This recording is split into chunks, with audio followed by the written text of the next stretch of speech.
Hello hello hello hello NEET के योद्धाओं, क्या हाल चाल है। पढ़ाई कैसी चल रही तुम लोगों की। मैं उम्मीद करता हूं लास्ट के कुछ दिन जो बचे हुए हैं इसमें तुम ताबड़तोड़ पढ़ाई कर रहे होगे और अब पढ़ाई में कोई ढीलपन होना भी नहीं चाहिए। ठीक है नहीं?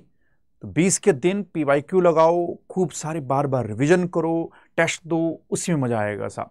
ठीक है नहीं? और बाकी हम लोगों की बहुत सारी सीरीज, क्वेश्चन सीरीज, इसके अलावा थ्योरी की सीरीज बहुत सारी चल रही है साहब। ब्रह्मास्त्र की बात की जाए तो उसमें हम बहुत सारे बढ़िया बढ़िया क्वेश्चन करा रहे हैं साहब। थ्योरी के लिए अपन परिवर्तन सीरीज चल रही है अपनी साहब, जिसमें आज ही हम चैप्टर पढ़ेंगे कौन सा, माइक्रोब्स इन ह्यूमन वेलफेयर। ठीक है नहीं? तो बस दम लगा के पढ़ते रहो और 5 मई को बेहतरीन फोड़ के आओ साहब आप। ठीक, चलिए अब हम ये चैप्टर शुरू करेंगे। चैप्टर का नाम है माइक्रोब्स इन ह्यूमन वेलफेयर। बहुत प्यारा चैप्टर साहब, बहुत जल्दी खत्म हो जाएगा। आपने एक बार सही से देख लिया, दिमाग में सेट हो जाएगा, मेरी गारंटी बच्चे। एक बार ध्यान से पूरा मुझे सुन लेना। अगर तुम वीडियो देख रहे होगे तो 2x पे लगा लेना साहब और दिमाग में एकदम कान में ईयरफोन लगा लेना और एनसीईआरटी लेके बैठ जाना। जितने पॉइंट मैं लिखाऊंगा, टिक कराऊंगा, उसको लिख लेना, टिक कर लेना। तुम्हारे दिमाग से आज के बाद ये माइक्रोब्स वाला चैप्टर तो नहीं निकलेगा, मेरी गारंटी। गारंटी है बच्चे, एक बार ध्यान से देख लेना साहब। और इस पे एक क्वेश्चन तो फिक्स आएगा, 2 या 3 भी आ सकते हैं साहब। और इसमें मैच द कॉलम खूब पूछे जाते हैं साहब, स्टेटमेंट वाले क्वेश्चन खूब पूछे जाते हैं और फिक्स क्वेश्चन आते हैं कि यहां से आता है, हर जगह से क्वेश्चन नहीं आता साहब। बता भी दूंगा जो सबसे इंपॉर्टेंट होगा। ठीक है नहीं? तो चलिए शुरू करते हैं। चैप्टर का नाम है माइक्रोब्स इन ह्यूमन वेलफेयर। ठीक है नहीं? देखो, तुमने वायरसेस की बीमारियां पढ़ी होंगी, वायरल डिजीज पढ़ी होंगी, तुमने बैक्टीरियल डिजीज पढ़ी होंगी, प्रोटोजोअल डिजीज पढ़ी होंगी, ह्यूमन हेल्थ एंड डिजीज में भर भर के पढ़ा होगा इनके बारे में। तो एक इमेज बन जाती है इन सारे माइक्रोब्स की कि ये सिर्फ बीमारियां ही कॉज करते हैं, ये सिर्फ बुरे ही होते हैं। तो मैं आज बताऊंगा कि ऐसा कुछ भी नहीं है। ये बहुत सारे हमारे ह्यूमन के, मानव के कल्याण के लिए बहुत अच्छे अच्छे काम भी करते हैं। हमको खाने को देंगे, हमको पीने को देंगे, हमको ड्रग्स देंगे साहब। ड्रग्स पागल, ड्रग्स मतलब दवाइयाँ, मेडिसिन हमको प्रोवाइड करेंगे साहब। दारू बना के देंगे साहब, बायोगैस इनसे हमको मिलेगी साहब। ये फर्टिलाइजर की तरह काम करेंगे, ये दही बना के देंगे साहब हमको, ये हमको चीज हमको देते हैं साहब। बहुत कुछ, यानी खाने की चीजें देंगे, पीने की चीजें देंगे, मेडिसिन देंगे और हमारी डेली यूज की चीजों में भी ये इन्वॉल्व होते हैं साहब। तो आओ इनके बारे में अच्छी अच्छी बातें इस चैप्टर में पढ़ते हैं साहब। पहले तो शब्द समझो साहब, माइक्रोब्स। माइक्रोब का सेंस क्या होता है? कुछ लोगों को लगता है कि माइक्रोब सिर्फ बैक्टीरिया होते हैं, कुछ को लगता है सिर्फ वायरस होते हैं। तो ऐसा कुछ भी नहीं है साहब। इसके अंदर बहुत लोग आते हैं। फंगाई हो गया, बैक्टीरिया हो गया, वायरस हो गया, पेराइड्स हो गया, प्रियॉन्स हो गए, प्रोटोजोअन्स हो गए साहब। ये सब इसके अंदर आते हैं। चाहे प्रोटोजोआ हो, बैक्टीरिया हो, फंगाई हो, वायरसेस, वायराइड्स, प्रियॉन्स। बच्चे ये सब इन्फेक्शियस एजेंट मैंने लिख रखे हैं साहब। वायरस तो लिविंग नॉन लिविंग के बीच की कड़ी है, तो लिविंग भी नहीं है तीनों के तीनों, बस 3 ही लिविंग है साहब। तो ये सारे माइक्रोब्स होते हैं। माइक्रो का मतलब होता है सूक्ष्म, बहुत छोटे, और बिस का मतलब होता है बच्चे लिविंग। ठीक है नहीं? तो ऐसे लिविंग ऑर्गेनिज्म जो बहुत छोटे, उन्हें बोला जाता है माइक्रोब, जिसे हम नग्न आंखों से नहीं देख सकते। ठीक है नहीं? तो ये सब आते हैं। तो पहले तो यही पता होना चाहिए माइक्रोब्स कौन होते हैं। अब ये पूछा था माइक्रोब्स कहां मिलते हैं, तो ये बताओ कहां नहीं मिलते। हर जगह तो माइक्रोब्स हैं। हवा में माइक्रोब, पानी में माइक्रोब, मिट्टी में माइक्रोब, तुम्हारे इंटेस्टाइन में माइक्रोब, अगर गर्म पानी का झरना उसमें माइक्रोब, अगर ओशियन की बात की जाए, उसकी गहराई में बैक्टीरिया रहते हैं, वहां माइक्रोब। अगर राजस्थान डिजर्ट है, वहां पे भी माइक्रोब मिल जाएंगे साहब। माइक्रोब ऐसी कोई सी जगह नहीं जहां देखने को ना मिलते हैं। अरे ये तो भगवान हो गए, खुदा हो गए हैं। अरे हाँ मेरे लाल, एनसीईआरटी कहती है कि प्रेजेंट एवरीवेयर। आप सॉइल, वाटर, एयर तो आपको पता ही है कि ये सब जगह होते हैं। इसके अलावा और कहां देखने को मिल जाएंगे? इनसाइड अवर बॉडी, तुम्हारे इंटेस्टाइन के अंदर रहते हैं साहब बहुत सारे बढ़िया बढ़िया माइक्रोब्स साहब। इनसाइड द गीजर्स, गीजर्स का मतलब थर्मल वेंट्स, गर्म पानी के जो झरने हैं उनमें भी सर्वाइव कर जाते हैं साहब, जहां का टेम्परेचर 100 डिग्री सेल्सियस तक हो सकता है। ये डीप लेयर ऑफ स्नो में देखने को मिलेंगे। स्नो समझ रहे हो ना? बर्फ की लेयर्स के अंदर में भी ये सर्वाइव कर जाएंगे। जो स्नो है वो थिक है, वो एसिडिक है, उसके अंदर भी ये सर्वाइव करते हैं साहब। यानी कि ये पर्मा फॉरेस्ट रीजन में भी देखने को मिलते हैं। कौन सा? That the microbe. ये स्टिंगिंग कंपोजिट पिट्स, स्टिंगिंग कंपोजिट पिट्स का मतलब होता है जैसे कचड़े का ढेर, कचड़े के ढेर के अंदर भी देखने को मिलेंगे आपको। कौन बच्चे? माइक्रोब्स। ये डीप ओशियन ट्रेंचेज के अंदर, डीप ओशियन ट्रेंचेज का मतलब हुआ बच्चे समंदर की गहराई, वहां पे भी ये देखने को मिलेंगे। कौन? माइक्रोब। तो माइक्रोब ऐसी कोई जगह नहीं है जहां देखने को नहीं मिलते। अब ध्यान से सुनना, अब यहां पे एनसीईआरटी ने यही लिखा हुआ है। अब मैं लाइन इतनी देर टिक करता, मैंने उसको साफ साफ लिख दिया, मुझे लगता तुझे समझ आ गया होगा। अरे हाँ या ना। चलो अब बात करते हैं, फोटो बना हुआ एनसीईआरटी में। ये फोटो वो फोटो जनरली बच्चे इसको इग्नोर कर देते हैं। आओ पहले देखते हैं बच्चे, फोटो इंपॉर्टेंट, इसमें आ गया तो फैल जाओगे, क्योंकि जनरली इस पे क्वेश्चन अभी तक आया नहीं है ऐसा, अगर आया तो फैल जाओगे। आओ देखते हैं साहब, ये देखो इधर सब बैक्टीरिया बने हुए हैं। सबसे ऊपर की तरफ जो बैक्टीरिया बने, these are the bacillus rod shape के bacteria, these are the bacillus. और बैसिलस कैसे होते हैं? रॉड शेप के बैक्टीरिया, रॉड शेप के बैक्टीरिया।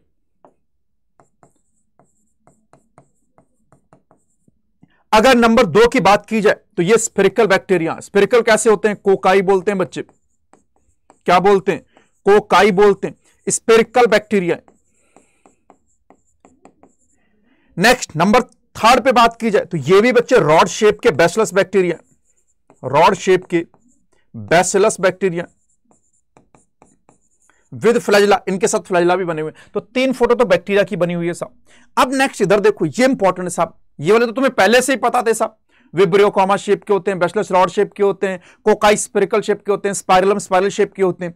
तो शेप पहले से पता। अब ये 3 फोटो भी इंपॉर्टेंट है साहब। अगर इसको देखोगे तो ये बैक्टीरियोफेज, ये क्या बच्चे? बैक्टीरियोफेज। बैक्टीरियोफेज क्या होता है? बैक्टीरियोफेज वो वायरस होते हैं जो बैक्टीरिया में इंफेक्शन करते हैं, उन्हें बोला जाता है बैक्टीरियोफेज। तो ये है बैक्टीरियोफेज। अब इस बैक्टीरियोफेज को देखोगे, ऊपर की तरफ हेड बना हुआ, ये बच्चे हेड है साहब, ये जो इसकी मुंडी दिख रही साहब। अब ये नीचे की तरफ ये क्या है? कॉलर। हेड के बाद क्या है? कॉलर। और यहां पे देखोगे ये टेल है इसकी, फिर यहां पे प्लेट्स है, फिर नीचे पिंस, और नीचे की तरफ प्रॉन्ग्स। प्रॉन्ग्स जो ये दिख रहे हैं साहब, इसकी जो टांगे हैं उसे प्रॉन्ग्स बोलते हैं साहब। ये टांगे जहां लगी उसको प्लेट बोलते हैं। इसी प्लेट से छोटी छोटी पिंस निकली हुई हैं साहब। और ये टेल है, ये कॉलर, ये हेड। बच्चे एबीसी करके आया तो याद रखना, गलत करोगे। तो इस फोटो को बहुत ध्यान से देख लेना। पहले फोटो है किसका? बैक्टीरियोफेज का। अच्छा, ऐसा ही फोटो बना हुआ है जो चैप्टर बायोलॉजिकल क्लासिफिकेशन है, वहां वायरस के बारे में दे रखा है, वहां पे भी यही दे रखा है, बट उसकी नंबरिंग थोड़ा सा, उसकी नेमिंग अलग है। तो दोनों फोटो को एक साथ पढ़ लेना। फिर उसके बाद में एक और बना हुआ, ये भी वायरस है, ये भी वायरस। इस वायरस का नाम बच्चे क्या है? Adenovirus. This is the adenovirus. NCERT करी कि ये एडनोवायरस रेस्पिरेटरी इंफेक्शन कॉज कर देता है। क्या कॉज करता है? रेस्पिरेटरी इंफेक्शन कॉज करता है। ये बैक्टीरियोफेज नहीं, ये बैक्टीरियोफेज है। ये भी वायरस है, ये भी वायरस, बट ये वायरस बैक्टीरिया के अंदर इंफेक्शन कॉज करता है, इसलिए इसे बैक्टीरियोफेज बोल देते हैं। फिर नीचे एक और फोटो बनी हुई, ये भी वायरस, यानी कि तीनों वायरसेस की फोटो बनी हुई साहब। और ये लिख रहा है कॉम्पैक्ट रॉड शेप के वायरस। ये कैसे बैक्टीरिया वायरस हैं? रॉड शेप के वायरस हैं बच्चे। और इनका नाम है बच्चे टोबैको मोजैक वायरस, जो टोबैको के अंदर मोजैक डिजीज कॉज करते हैं, इसलिए इनका नाम है टोबैको मोजैक वायरस। बहुत फेमस है।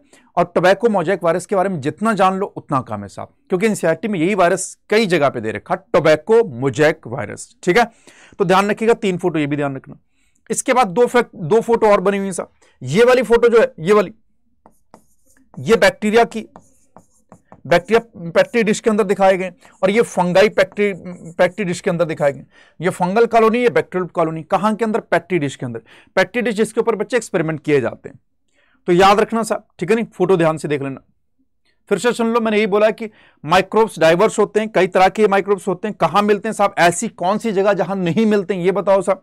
माइक्रोब्स की कुछ फोटो बनी हुई, फोटो बना के समझा रहा है साहब। अब हम पढ़ेंगे ह्यूमन वेलफेयर में माइक्रोब्स का क्या क्या योगदान। तो बच्चे ये योगदान है साहब। योगदान नंबर 1 कि हाउस होल्ड प्रोडक्ट, हमारे डेली के प्रोडक्ट जो होते हैं, जो फर्मेंटेशन से बनते हैं, वो माइक्रोब ही बनाते हैं।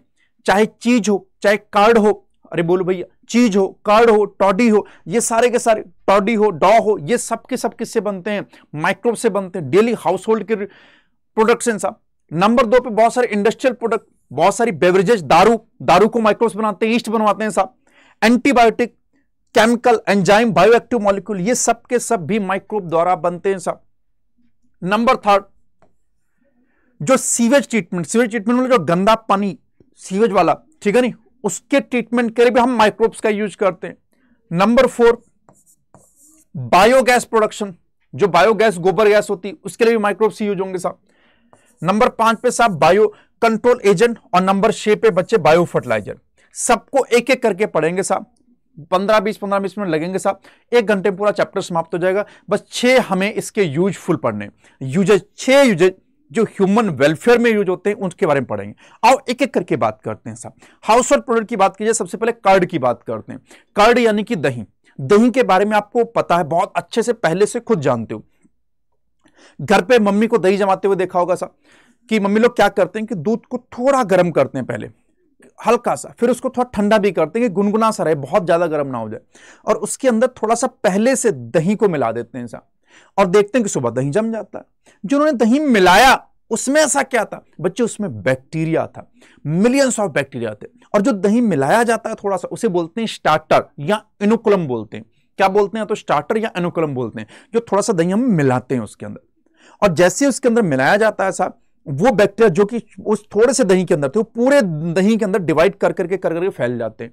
और जो मिल्क की प्रोटीन होती है, जिसे कैसिन बोलते हैं, उस कैसिन प्रोटीन को पार्शियली डाइजेस्ट कर देते हैं। और पार्शियली डाइजेस्ट होने की वजह से दूध कन्वर्ट हो जाता है दही के अंदर। दूध किस में कन्वर्ट हो जाता है, दही के अंदर कन्वर्ट हो जाता है। तो ये काम करते हैं उसके अंदर बैक्टीरिया। उस बैक्टीरिया का नाम है लैक्टोबैसिलस बैक्टीरिया, लैब के नाम से जाना जाता है ऐसा। अब और समझना साहब, लैब सिर्फ दूध को दही में कन्वर्ट नहीं करता, बल्कि उसके अंदर विटामिन की क्वालिटी भी बढ़ा देता है साहब, विटामिन को बढ़ा देता है साहब, ठीक।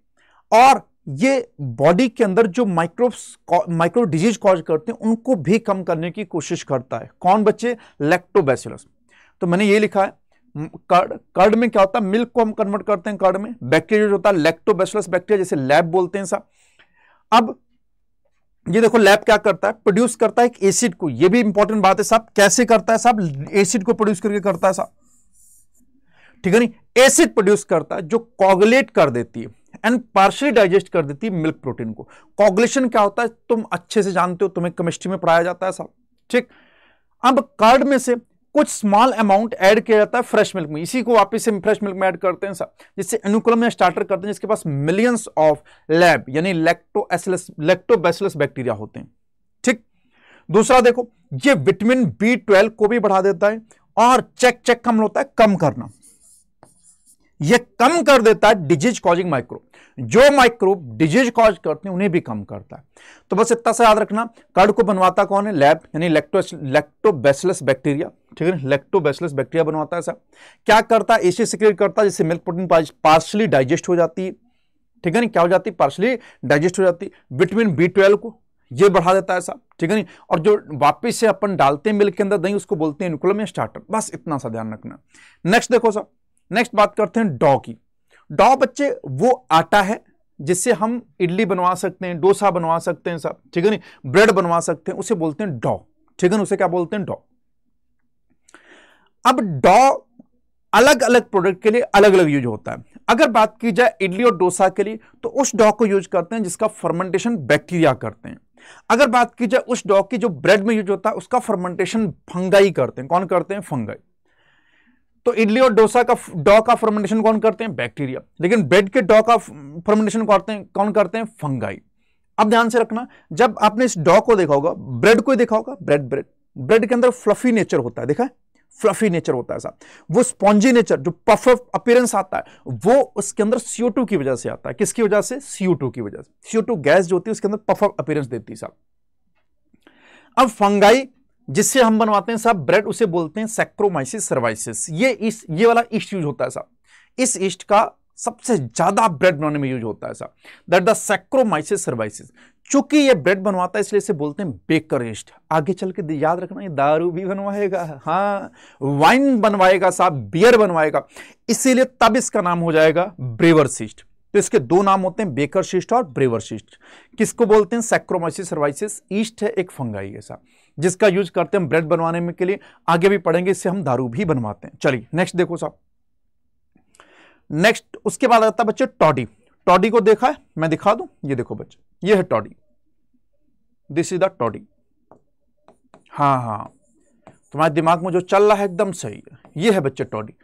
इस टॉडी को, ये टॉडी साउथ इंडिया में बहुत फेमस है साहब, लोग पीने के लिए यूज करते हैं, शायद ताड़ बोलते हैं इसको, ठीक है नहीं। तो इसको पीने के लिए लोग यूज करते हैं, नाम इसका टॉडी। ये पाम ट्री से निकाली जाती है। इस पाम ट्री में इस तरह से मटके से लगा दिए जाते हैं और इसी के अंदर फर्मेंटेशन होता रहता है और फर्मेंट हो के ये आके निकल जाती है और इस मटके के अंदर ये लोग निकाल लेते हैं साहब। ठीक, तो टॉडी पूछा जाए, टॉडी किससे बनेगी बच्चे? फर्मेंटेशन से बनेगी। कहां से मिलती? सैप से। किससे? पाम ट्री के। तो पाम ट्री के सैप, सैप समझते हो ना साहब, जो भी जाइलम सैप, फ्लोएम सैप सुना होगा आपने साहब, उसे बोलते हैं सैप। सैप जो प्रोडक्ट उसके अंदर लिक्विड भरा हो उसे बोलते हैं सैप। तो सैप से निकलती है पाम ट्री की और टॉडी नाम है ट्रेडिशनल ड्रिंक के साहब, ये भी फर्मेंटेशन से बनती। फिर इसके बाद बात करते हैं चीज की। चीज तो बहुत पुराना फूड प्रोडक्ट है जिसके लिए हम माइक्रोब्स यूज करते हैं साहब। अच्छा, चीज के फ्लेवर, चीज का टेक्सचर अलग होता है। देखो ये चीज अलग है साहब, इधर देखो ये चीज अलग दिखेगा साहब। नेक्स्ट वाला चीज देखो ये अलग दिखेगा, इसमें दिख रहा होल्स दिख रहे हैं साहब, ठीक है नहीं। अब ये होल वाली चीज है, इसको बोलते हैं स्विस चीज। क्या बोलते हैं? Swiss cheese. और इसको बोलते हैं बच्चे रॉकफोर्डी चीज। क्या बोलते हैं? रॉकफोर्डी चीज। ये फंगाई से बनता है और ये बैक्टीरिया बनवाता है साहब, ठीक है नहीं। इसे बनवाता है प्रोबाइनी बैक्टीरियम शरीमनाई साहब। इसे बनवाता है बच्चे पेनिसिलियम रॉकफोर्डी बनवाता है। तो मैंने यही लिखा हुआ है बच्चे, देखो कि चीज अलग अलग तरह की होती। जैसे फंगाई से कौन बनती? रॉकफोर्ड चीज। बैक्टीरिया से कौन सी बनती है? Swiss cheese. स्विस चीज बनाता है प्रोबाइनी बैक्टीरियम शरीमनाई और रॉकफोर्ड चीज बनाता है पेनिसिलियम रॉकफोर्डी। अब ये जो चीज बनी इसके अंदर तुमने देखा था लार्ज होल थे। ये लार्ज होल CO2 की वजह से होते हैं। किसकी वजह से होते हैं? CO2 की वजह से होते हैं, ठीक है नहीं। इसके अलावा और भी कई चीजें हैं जो फर्मेंटेशन से बनती। जैसे फिश का फर्मेंटेशन लोग कर लेते हैं, सोयाबीन का फर्मेंटेशन, बैम्बू की शूट का फर्मेंटेशन कर लेते हैं और इनको फर्मेंट कर करके एज अचार के फॉर्म में यूज करते हैं, खाते हैं साहब फर्मेंटेशन कर करके, फिश का, सोयाबीन का, बैम्बू शूट का। तो इन सब का फर्मेंटेशन होता है साहब। फर्मेंटेशन के हमने कितने सारे प्रोडक्ट पढ़ लिए, जल्दी जल्दी बताओ, जल्दी जल्दी बताओ। हमने कर्ड पढ़ा साहब, हमने कर्ड पढ़ा, हमने टॉडी पढ़ा, हमने चीज पढ़ा, हमने कर्ड पढ़ा, टॉडी पढ़ा और चीज पढ़ा साहब, और डॉ भी पढ़ा साहब, ठीक है नहीं। तो ध्यान रखना। नेक्स्ट आ जाते हैं इंडस्ट्रियल प्रोडक्ट। इंडस्ट्रियल प्रोडक्ट में बहुत सारे पढ़ेंगे। सबसे पहले बात करते हैं बेवरेजेस की। सबसे पहले बात करते हैं किसकी? बेवरेजेस। बेवरेजेस मतलब पीने वाले पदार्थ साहब, पेय पदार्थ। पेय पदार्थ में बहुत सारी ड्रिंक्स आती है मार्केट के अंदर साहब, लेकिन यहां पे हम मेनली अल्कोहल की बात करें। अब अल्कोहल कई तरह से होती है साहब। अल्कोहल का फर्मेंटेशन किससे होता है? ईस्ट से। सैक्रोमाइसिस सर्वाइसिस कराता है साहब फर्मेंटेशन। वो क्या करता है साहब, जैसे आपने अगर थोड़ा बहुत भी जानते हो कि अल्कोहल बनाया कैसे जाता है, फ्रूट से बनाते हैं साहब, सीरियल से बनाते हैं साहब, ठीक है नहीं। इन सब चीजों के फर्मेंटेशन से बनती। तो फर्मेंटेशन किसका होता है? बेवरेजेस में माल्टेड सीरियल्स का, फ्रूट जूसेस का, इनका फर्मेंटेशन होता है। कौन करता है? ईस्ट करता है। नाम क्या है? सैक्रोमाइसिस सर्वाइसिस। इसीलिए सैक्रोमाइसिस सर्वाइसिस को ब्रेवर्स ईस्ट भी बोल देते हैं। क्या बोलते हैं? Brewers east. अब ड्रिंक्स भी बहुत तरह की होती है, अल्कोहल भी तो बहुत तरह की होती है। ब्रांडी हो गया, विस्की हो गया, रम हो गया, वाइन हो गया, बियर हो गया। तो इनका डेस्टिलेशन हुआ है या नहीं हुआ है, प्लस कौन सा रॉ मटेरियल यूज हुआ, इसके आधार पे दो हिस्सों में इसको बांटा जाता है। अगर डेस्टिलेशन नहीं हुआ, बिना डेस्टिलेशन वाली दो होती हैं बच्चे, एक तो वाइन और दूसरी बियर। बिना डेस्टिलेशन वाली कौन होती है? वाइन और बियर। विद डेस्टिलेशन, जिसका डेस्टिलेशन हो जाता है वो कौन है बच्चे? विस्की हो गया, ब्रांडी हो गया, रम हो गया। This is the with distillation. और विदाउट डेस्टिलेशन कौन हो गया? वाइन और बियर। तो raw material on the plus type of processing के आधार पर इसको बांटा जाता है साहब। तो ये तो हो गई किसकी बात? बेवरेजेज की। एनसीईआरटी में देखोगे मुन्ना यही लिखा हुआ है, मैं कहीं और से रॉकेट साइंस नहीं पढ़ा रहा हूं। ये देखो उन्होंने फर्मेंटर्स बना के दिखा रखे हैं, कह रहे हैं इनके अंदर दारू बनती है। चलिए, वैसे अल्कोहल जो होती है वो कौन सी यूज होती है? इथेनॉल, मिथेनॉल जहरीली होती है, इथेनॉल होती है, ठीक है नहीं। इसके बारे में थोड़ा सा रिस्पिरेशन चैप्टर में पढ़ोगे कि ईस्ट फर्मेंटेशन से थाइल अल्कोहल बनाता है, प्लस CO2 निकलती है। अब इथेनॉल का भी परसेंटेज फिक्स है, उससे ज्यादा नहीं बनवा सकते हो वरना वो जहरीली हो जाती है साहब, ईस्ट खुद ही मर जाता है साहब। हेलो, चलिए साहब, अब बात करते हैं एंटीबायोटिक्स की। किसकी बात करेंगे? एंटीबायोटिक। अच्छा, नाम किस सुन से लग रहा है? एंटीबायोटिक। तुमने खूब सुना होगा, ये तो सर एंटीबायोटिक मतलब बैक्टीरिया के अगेंस्ट काम करती। मैं ये नहीं बोल रहा हूं। एंटी का मतलब होता है अगेंस्ट और बायोटिक का मतलब होता है बायोस यानी लिविंग। जो लिविंग के अगेंस्ट उसे बोलते हैं एंटीबायोटिक। सर कहना क्या चाहते हो? कहना मैं चाहता हूं एक लिविंग कुछ ऐसा सिक्रीट करे जो दूसरे लिविंग के लिए खतरनाक हो जाए, तो उस जो सिक्रीशन हुआ, जो केमिकल सिक्रीट हुआ, उसे बोलते हैं एंटीबायोटिक। यानी कोई लिविंग, कोई माइक्रोब कुछ ऐसा सिक्रीट करे। इधर देखो, chemical substance produced by some microbe, किसी एक माइक्रोब द्वारा प्रोड्यूस हो और किल या रिटायर कर दें ग्रोथ ऑफ अदर माइक्रोब, तो they are known as antibiotic, उन्हीं को क्या बोलते हैं बच्चे? एंटीबायोटिक, ठीक है नहीं, उन्हीं को बोलते हैं एंटीबायोटिक। अब ध्यान सुनना, अब जब वर्ल्ड वार चल रहा था उस दौरान ना अमेरिका के सोल्जर बहुत सारे मारे जा रहे थे, उनमें बहुत सारी बीमारियां हो रही थी, तो उसको लेके वैक्सीन बनाने का काम चल रहा था। तो उस दौरान ना एक साइंटिस्ट थे, नाम था अलेक्जेंडर फ्लेमिंग। क्या नाम था? Alexander Fleming. ये एक बैक्टीरिया के ऊपर काम कर रहे थे। उस बैक्टीरिया का नाम था स्टेफाइलोकोकाई, सॉरी नाम था उसका स्टेफाइलोकोकाई बैक्टीरिया। तो अलेक्जेंडर फ्लेमिंग स्टेफाइलोकोकाई बैक्टीरिया पे काम कर रहे थे। तो इन्होंने देखा ना कि एक प्लेट थी वो गंदी थी, ठीक है नहीं, एक प्लेट थी वो गंदी थी साहब। उस गंदी प्लेट के अंदर स्टेफाइलोकोकाई बैक्टीरिया ग्रो नहीं कर पा रहा था। उन्होंने देखा है गंदगी किसकी, तो वहां देखा कि मोल्ड पता चला। मोल्ड किसका है? पता चला वो पेनिसिलियम का है। अब वो पेनिसिलियम का मोल्ड की वजह से वहां पे स्टेफाइलोकोकाई ग्रो नहीं कर रहा था उस प्लेट के अंदर। फिर उन्होंने देखा कि इसके अंदर कुछ तो ऐसा है जिसकी वजह से स्टेफाइलोकोकाई ग्रो नहीं कर पा रहा।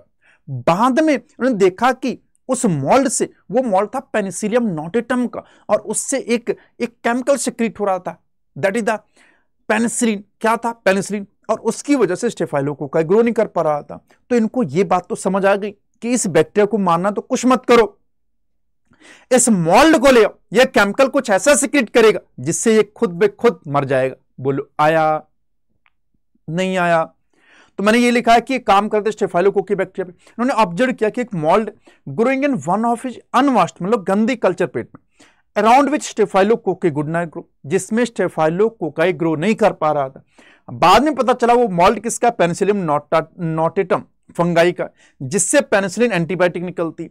अब इसका full potential as an effective antibiotic बहुत बाद में पता चला था।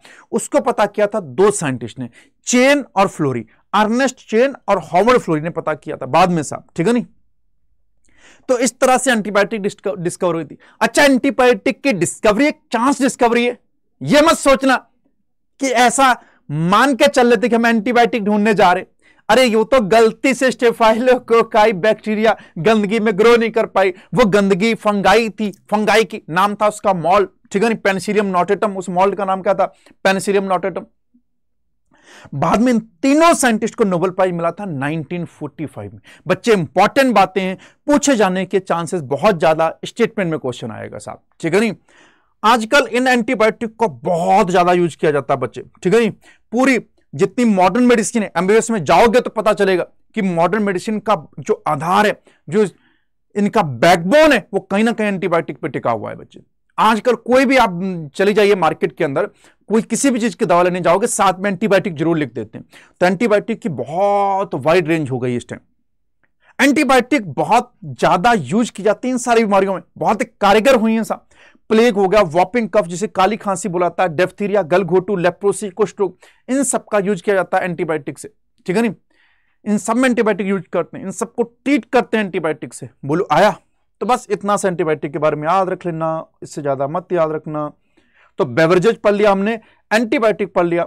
अब हम कुछ केमिकल्स की बात करते हैं। किसकी बात करते हैं? कुछ केमिकल्स की। देखो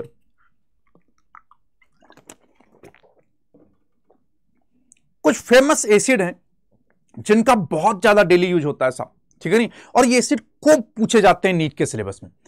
जैसे सबसे पहले बात करते हैं सिट्रिक एसिड की। सिट्रिक एसिड किससे मिलता है? एस्परजिलस नाइगर, एक फंगाई से मिलता है। एस्टिक एसिड एक बैक्टीरिया से मिलता है, एस्टोबैक्टेरिया से। ब्यूटारिक एसिड क्लोस्ट्रीडियम बोटाइलिकम से मिलता है साहब। लैक्टिक एसिड लैक्टोबैसिलस से मिलता है। याद रखना ये तीन तो बैक्टीरिया से मिलते हैं, एक फंगाई से मिलता है। बैक्टीरिया वाले आसान है, जैसा बैक्टीरिया का नाम वैसा एसिड का नाम। एस्टोबैक्टेरिया तो नाम हो गया एस्टिक एसिड, क्लोस्ट्रीडियम बोटाइलिकम तो नाम हो गया ब्यूटारिक एसिड, लैक्टोबैसिलस तो नाम हो गया लैक्टिक एसिड। ये वाला इंपॉर्टेंट है मेरे लिए, यही तुमसे पूछा जाएगा, मैं बोल रहा हूं साहब, यही गलत करोगे तुम, ठीक है नहीं, यही गलत करोगे, ये वाला, ठीक, कि citric acid Aspergillus Niger fungi से मिलता है साहब, ठीक। चलिए इतने केमिकल याद रखना। इसके अलावा और देखो साहब, कुछ एंजाइम्स के बारे में ध्यान देना। जैसे आप मार्केट से सर्फ एक्सेल लेके आते हैं या डिटर्जेंट पाउडर लेके आते हैं, वो क्या करता है? आपके कपड़ों पे लगे हुए दाग धब्बों को छुड़ा देता है साहब। दाग किस वजह से लग जाते हैं? क्योंकि ऑयल के स्टेन आ जाते हैं। वो ऑयल से क्या चिपक जाता है? मिट्टी चिपक जाती है और बहुत सारी चिपक जाती है, बहुत सारी चीजें उसके साथ चिपक जाती हैं, गंदगी चिपक जाती है साहब। अब जब आप उसको पानी से धुलोगे तो पानी ऑयल के स्टेन को साफ नहीं कर पाता है, तो हम क्या डालते हैं उसके अंदर? डिटर्जेंट। तो डिटर्जेंट क्या करता है? वो बॉन्ड बना देता है साहब वाटर के बीच में और गंदगी के बीच में, इस वजह से वो दोनों को साथ में लेकर निकल आता है।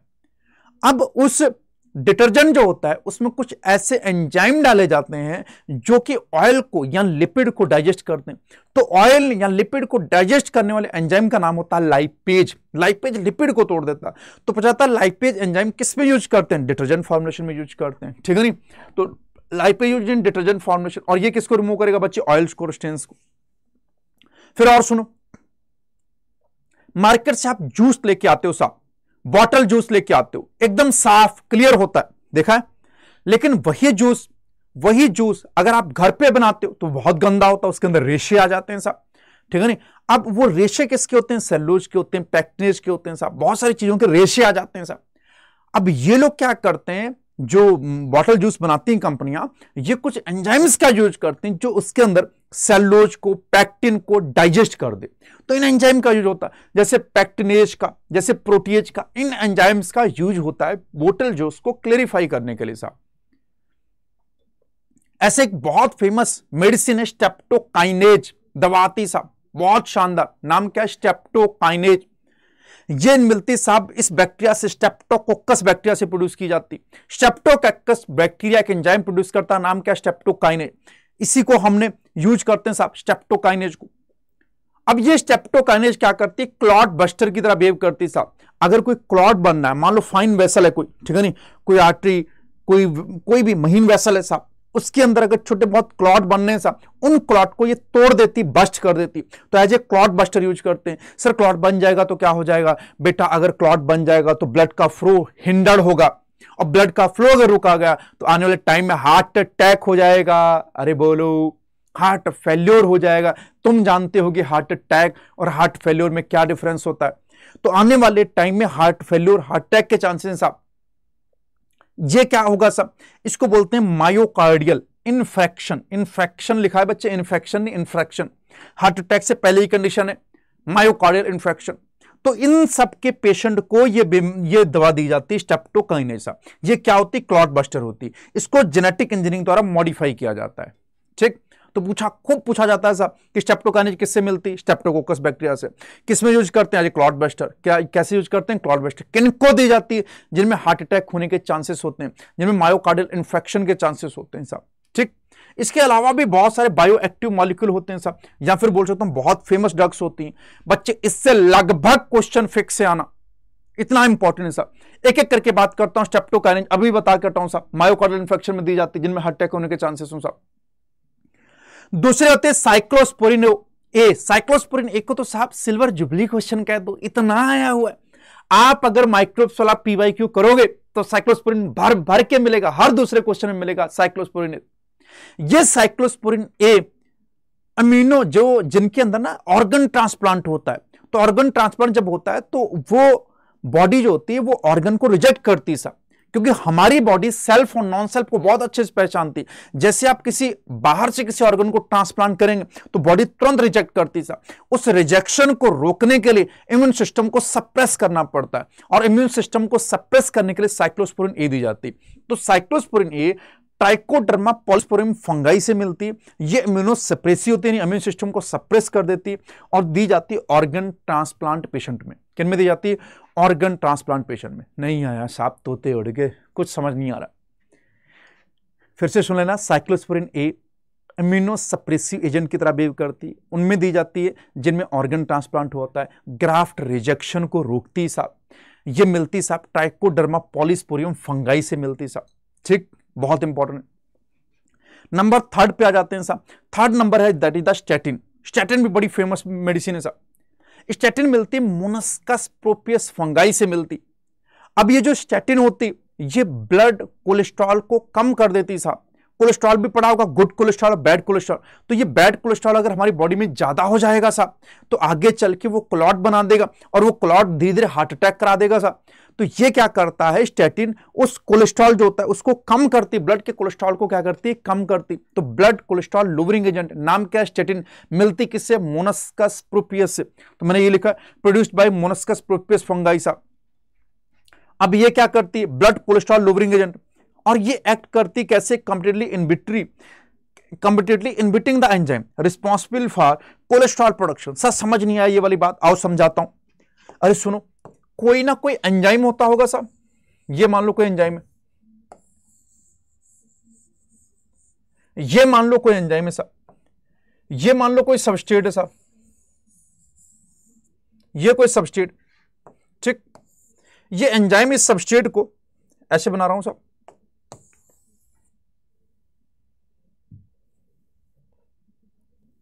ये एंजाइम था, ठीक है साहब, ये सबस्ट्रेट था,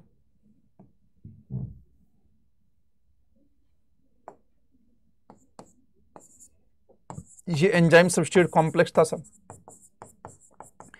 ये एंजाइम इस सबस्ट्रेट को किसी ना किसी प्रोडक्ट में कन्वर्ट कर रही होगी, ये देखो,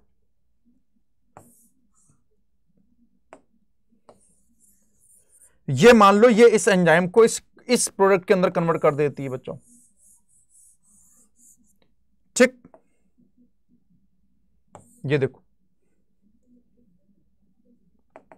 तो ये बन गया बच्चे एंजाइम, ये बन गया प्रोडक्ट, और यही प्रोडक्ट आगे चल के कोलेस्ट्रॉल बना रहा है साहब,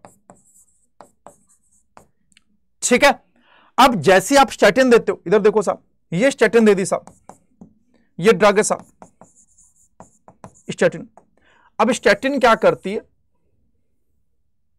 ये देखना साहब, स्टैटिन क्या करती है, जहां पे ये सबस्ट्रेट जुड़ना होता है वहां जाके खुद जुड़ जाती। ये देखो, ये देखो, देखो, जहां पे इसको जुड़ना था वहां जाके खुद जुड़ जाएगी।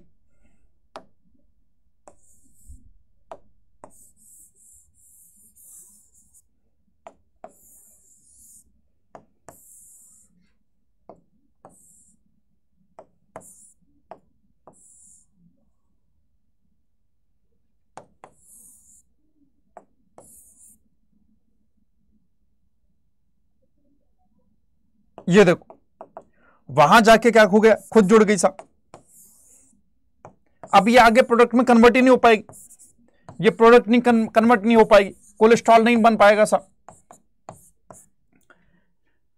कोलेस्ट्रॉल नहीं बन पाएगा। अब ऐसे मान लो एंजाइम 1000 एंजाइम थी, 1000 एंजाइम में मान लो अभी तक 1000 सबस्ट्रेट जुड़ रहे थे और 1000 प्रोडक्ट बन रहे थे और 1000 कोलेस्ट्रॉल बनना था साहब। लेकिन अगर आपने मेडिसिन ले ली, स्टैटिन ले ली, तो स्टैटिन 1000 एंजाइम में से कम 400 से 500 से 300 से कुछ के साथ तो जुड़ जाएगी। अगर ये कुछ के साथ जुड़ जाएगी तो उतने प्रोडक्ट तो नहीं बनेंगे, तो जहां 1000 अभी तक बनने थे वहां पे होता कोलेस्ट्रॉल 500 बने, 400 बने, 300 बने। अरे हाँ है ना, तो बताओ कोलेस्ट्रॉल कम हुआ या नहीं हुआ। तो ये ब्लड कोलेस्ट्रॉल को कम कर देती है कंपिटिटिव इन्फेक्शन करके। कंपिटिटिव मतलब मैं लड़ जाते हैं दोनों लोग कि मैं जोड़ूंगा एंजाइम से, कहती नहीं मैं जोड़ूंगी, ये कहता नहीं मैं, नहीं कहता मैं। तो जिसका अमाउंट ज्यादा होगा, जो जीत जाएगा वो जुड़ जाएगा, दूसरा नहीं जुड़ पाएगा साहब। तो यही बात लिख रही कि कंपटीशन होता है इनके बीच में, फिर वो इनबिट कर देती किसको, एंजाइम को, ठीक है नहीं, किस एंजाइम को, जो रिस्पॉन्सिबल है कोलेस्ट्रॉल प्रोडक्शन के लिए। अरे आया, तो तीनों एंजाइम याद रखना साहब, तीन ड्रग्स याद रखना, स्टेप्टोकाइनेज, स्टैटिन और साइक्लोस्पोरिन। स्टेप्टोकाइनेज क्या करता है साहब, this is the clot buster. Cyclosporin क्या करता है, एमिनो सप्रेसिव। स्टैटिन क्या करता है, ब्लड कोलेस्ट्रॉल को कम करता है। बस ऐसे ही याद रखना तीनों। ये किससे प्रोड्यूस होता है, स्टेप्टोकोकस बैक्टीरिया से। ये किससे बनता है, ट्राइकोडर्मा पॉलीस्पोरम से। स्टैटिन किससे बनता है बच्चे, मोलस्कस प्रोपियस फंगाई से, ठीक है।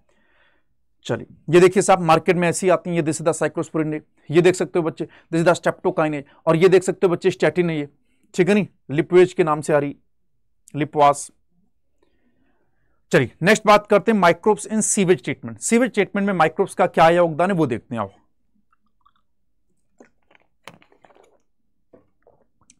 माइक्रोब्स इन सीवेज ट्रीटमेंट की बात की जाए तो पहले सीवेज समझो। सीवेज का मतलब गंदा पानी। अरे गंदा तो कितना गंदा बच्चे, गंदा इतना गंदा, दो तरीके गंदा हो सकता है कि थोड़ा सा गंदा और थोड़ा ज्यादा गंदा। तो मैंने लिखा कि वेस्ट वाटर भी दो तरह का, ब्लैक वाटर और ग्रे वाटर। ब्लैक वाटर एकदम ह्यूमन एक्सक्रीटा, एकदम बदतर गंदा सा। ग्रे वाटर वॉशिंग वाटर, थोड़ा बहुत धुलने उलने के लिए यूज कर सकते हो साहब, ठीक। अब इनको साफ करने के लिए जो भी हम करेंगे that is the sewage treatment.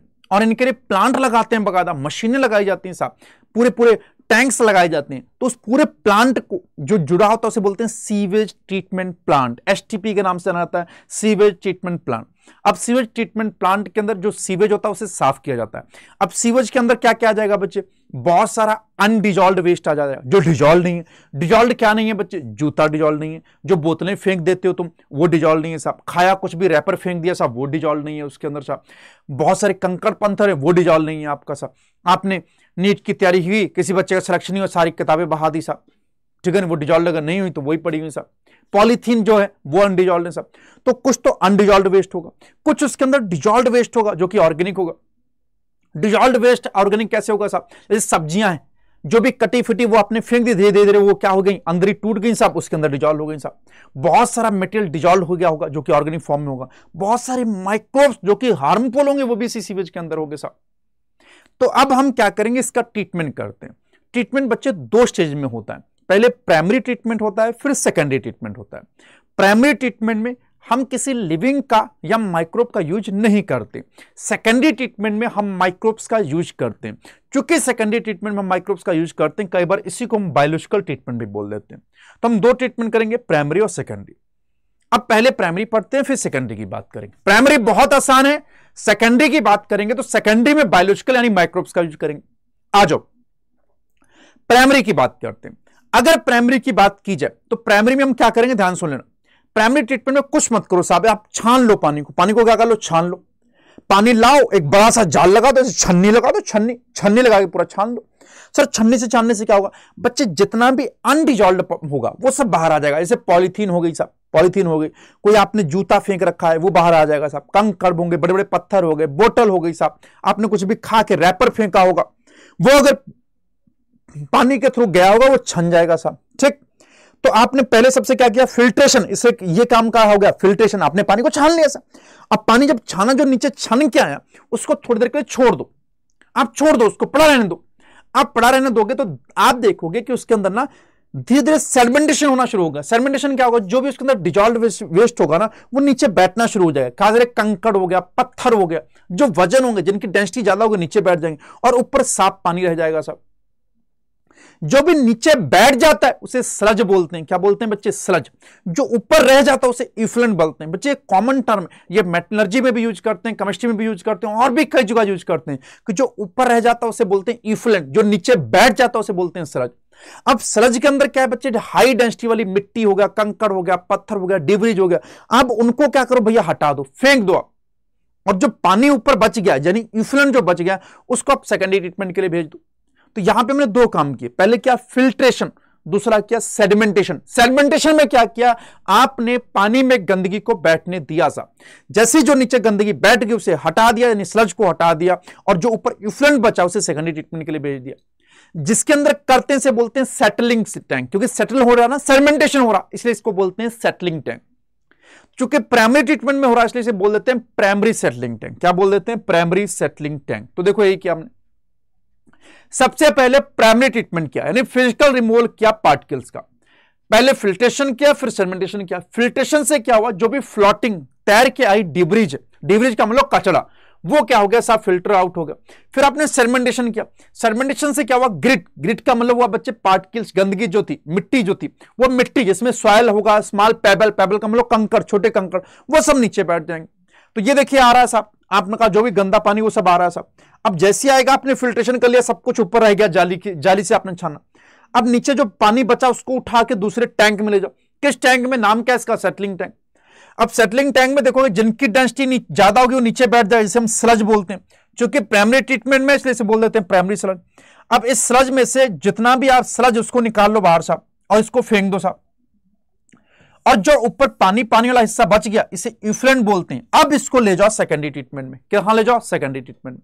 अरे आया, तो पहले क्या करना है, फिल्ट्रेशन, फिर क्या करना है, सेडिमेंटेशन। सेडिमेंटेशन किस में करोगे, प्राइमरी सेटलिंग टैंक में। सेटलिंग टैंक में सेडिमेंटेशन से क्या होगा, नीचे स्लज आ जाएगा, ऊपर इफ्लुएंट होगा, स्लज उठा के बाहर फेंक दो, इफ्लुएंट को सेकेंडरी ट्रीटमेंट के लिए भेज दो साहब। अब देखिए साहब, इफ्लुएंट आ चुका है यहां पे, अब इफ्लुएंट का सेकेंडरी ट्रीटमेंट करना है। अब इसको एक टैंक ले लो साहब, इस टैंक का नाम है एरेशन टैंक। अब नाम ही बता रहे एरेशन टैंक। तो अब भैया अब लिविंग को लाना है, लिविंग लाएंगे तो लिविंग क्या करेंगे, इस इफ्लुएंट की गंदगी को खाएंगे, साफ करेंगे। गंदगी को साफ करना यानी डिकम्पोजिशन कराएंगे। डिकम्पोजिशन ऑक्सीजन रिक्वायरिंग प्रोसेस होती है बच्चे, ऑक्सीजन खर्च होती है। किसी भी पार्टिकल को ऑक्सीडाइज करना यानी उसे डिकम्पोज करने के लिए ऑक्सीजन चाहिए साहब। किसी भी पार्टिकल को, देखो गंदगी के अंदर क्या होगा बच्चे, मान लो कि उसके अंदर कोई भी सब्जी के पार्टिकल सब मिक्स है साहब। सब्जी में क्या होगा बच्चे, सेलुलोज होगा। क्या होगा, सेलुलोज होगा। अब सेलुलोज क्या है, पॉलीमर, उसको तोड़ना है। अब तोड़ने के लिए क्या चाहिए, ऑक्सीजन चाहिए, क्योंकि ऑक्सीडेशन करवाना साहब, ऑक्सीडेशन से तो टूटेगा वो, तो ऑक्सीजन रिक्वायरिंग प्रोसेस। इसलिए आपको क्या करना होगा, इस टैंक के अंदर बहुत सारे माइक्रोब्स, एरोबिक माइक्रोब्स छोड़ने होंगे। वो माइक्रोब डिकम्पोजिशन करेंगे जो भी इसके अंदर गंदगी साहब, प्लस साथ में ऑक्सीजन भरते जाओ साहब, ऑक्सीजन देते जाओ। ऑक्सीजन चाहिए डिकम्पोजिशन करवाने के लिए साहब, तो ऑक्सीजन देते जाओ, एरोबिक माइक्रोब्स डालते रहो, प्लस उसको प्रॉपर्ली हिलाते रहो पूरे सोल्यूशन को। सोल्यूशन को हिलाने से क्या होगा, ऑक्सीजन हर जगह पे प्रॉपर्ली पहुंच पाएगी। ऑक्सीजन हर जगह पे प्रॉपर्ली पहुंच पाएगी। अब जब हिलाते रहोगे और उसके अंदर ऑक्सीजन देते रहोगे तो वो माइक्रोब क्या करेंगे, उसकी गंदगी को डिकम्पोज करेंगे साहब। अरे बोलो आया। अब इसमें जो माइक्रोब्स देते हैं वो बैक्टीरिया प्लस फंगाई देते हैं। बैक्टीरिया और फंगाई दोनों मिला के एक मैश मतलब जाल जैसा स्ट्रक्चर बना लेंगे। इस जाल जैसे स्ट्रक्चर को बोलते हैं फ्लॉक। क्या बोलते हैं, फ्लॉक। और जिस टैंक में ये कर रहे हैं हम इसे बोलते हैं एरिएशन टैंक। तो ये देखो, ये रेशन टैंक के एक तरफ से एयर पास कर रहे हैं साहब, दूसरी तरफ से हम इसके अंदर क्या डाल रहे हैं बच्चे, फ्लॉक्स डाल रहे हैं। फ्लॉक्स क्या है, मैश लाइक स्ट्रक्चर है, बैक्टीरिया प्लस फंगाई का। और कैसे माइक्रोब है, एरोबिक माइक्रोब है साहब। अब इसको कॉन्स्टेंटली एजिटेट मतलब हिलाना है। कैसे, मैकेनिकली मतलब ये देखो ब्लेड्स लगे हुए, ब्लेड्स की तरह हिला रहे हैं साहब हम, ठीक है, जैसे एयर हर जगह पे प्रॉपर्ली पहुंच सके। फिर क्या होगा, ये जैसी इसके अंदर गंदगी होगी धीरे धीरे धीरे कम होने लगेगी, उसका डिकम्पोजिशन होने लगेगा, तो ऑक्सीजन यूज होगी ना। अच्छा, ऑक्सीजन की डिमांड अगर अचानक से बढ़ जाए, इसका मतलब समझ जाना उसके अंदर बहुत ज्यादा पोल्यूशन है। ऑक्सीजन की डिमांड अगर कम रहे तो समझ जाना कम पोल्यूशन। सर क्यों बेटा, ऑक्सीजन की डिमांड ज्यादा, इसका मतलब डिकम्पोजिशन ज्यादा, इसका मतलब पोल्यूशन ज्यादा, क्योंकि जितना ज्यादा गंदगी होगी उतना ज्यादा डिकम्पोजिशन, उतनी ज्यादा ऑक्सीजन की रिक्वायरमेंट। अरे बोलो आया। जितनी कम गंदगी उतना कम ऑक्सीजन खर्च होगा, उतना कम पोल्यूशन होगा साहब। इस ऑक्सीजन की डिमांड को बोलते हैं biochemical oxygen demand. Biochemical oxygen demand ये होता बायोकेमिकल ऑक्सीजन डिमांड। इसका मतलब हुआ कि 1 लीटर गंदे पानी को साफ करने के लिए जितनी ऑक्सीजन चाहिए वो होती है बायोकेमिकल ऑक्सीजन डिमांड। तो amount of oxygen consumed by microbes to oxidise क्या करोगे, डिकम्पोज करोगे to all organic matter in 1 litre of water. कौन सा वाटर, सीवेज वाटर। पानी जितना ज्यादा गंदा होगा ऑक्सीजन की डिमांड उतनी ज्यादा होगी, बीओडी उतनी ज्यादा होगी। तो बीओडी डायरेक्टली डिपेंड करेगा ऑर्गेनिक वेस्ट पे, यानी पोल्यूशन ज्यादा तो बीओडी ज्यादा साहब। अच्छा, बीओडी ज्यादा, ये ऑक्सीजन की डिमांड किसकी, पानी की है या माइक्रोब्स की? माइक्रोब्स की है, पानी की नहीं। पानी के अंदर क्या ऑक्सीजन होती, बिल्कुल होती। जो पानी के अंदर ऑक्सीजन होती है उसे बोलते हैं डिजॉल्व्ड ऑक्सीजन। अच्छा, माइक्रोब जो ऑक्सीजन खर्च करेंगे तो पहले पानी वाली ऑक्सीजन यूज करेंगे, फिर कहीं से भी मिल जाए उसको यूज करेंगे साहब। अरे हाँ है ना, तो पानी की ऑक्सीजन को यूज करेंगे। अगर बीओडी ज्यादा होगी तो डिजॉल्व्ड ऑक्सीजन अपने आप कम हो जाएगी, क्योंकि उसी को तो खर्च करेंगे साहब। इसीलिए बीओडी इनवर्सली डिपेंड करती है डीओ के। डीओ मतलब डिजॉल्व्ड ऑक्सीजन के। इसका मतलब ये, अगर वेस्ट ज्यादा होगा यानी पोल्यूशन ज्यादा होगा उसके अंदर, तो बीओडी यानी बायोकेमिकल ऑक्सीजन डिमांड भी क्या होगी, ज्यादा होगी, तो डीओ क्या होगा उसके अंदर, कम होगा। बोलो आया या नहीं है। अब आपने एरेशन टैंक में जब पानी को भेजा था, इसके अंदर बैक्टीरिया प्लस फंगाई आए थे, उन्होंने फ्लॉक बनाया था, आपने उसके अंदर एयर पास की थी, लगातार हिलाया था, धीरे धीरे बीओडी कम होती चली जाएगी। भाई पहले बीओडी ज्यादा होगी जब डिकम्पोजिशन करना होगा, जैसे जैसे डिकम्पोजिशन होता जाएगा बीओडी धीरे धीरे धीरे धीरे धीरे कम होती जाएगी। अब बीओडी एक लिमिट के बाद बहुत कम हो जाएगी। जैसे बीओडी एक लिमिट से ज्यादा कम हो जाए, अब इसमें से भैया इस सारी गंदगी को, इस सारे पानी को निकाल के दूसरे टैंक में भेज देना। देखो, कंज्यूम मेजर ऑर्गेनिक मैटर, जैसे ऑर्गेनिक मैटर को कंज्यूम करेंगे, डिकम्पोजिशन करेंगे, बीओडी कम हो जाएगी। और बीओडी एक लिमिट से ज्यादा कम हो जाए, जितनी आपने रेंज रख रखी है साहब, तो आप इस पानी को उठा के एक सेटलिंग टैंक में ले जाओ। और सेटलिंग टैंक का तुम्हें पता है, पहले भी सेटल कर चुके हैं, सेटलिंग टैंक में जो वजन होगा, जिसकी डेंसिटी ज्यादा होगी वो नीचे बैठ जाएगा। सर वजन कौन होगा बेटा, पानी में वजन कौन होगा, अरे जो फ्लॉक्स होंगे वो वजन होंगे ना, हाँ ना।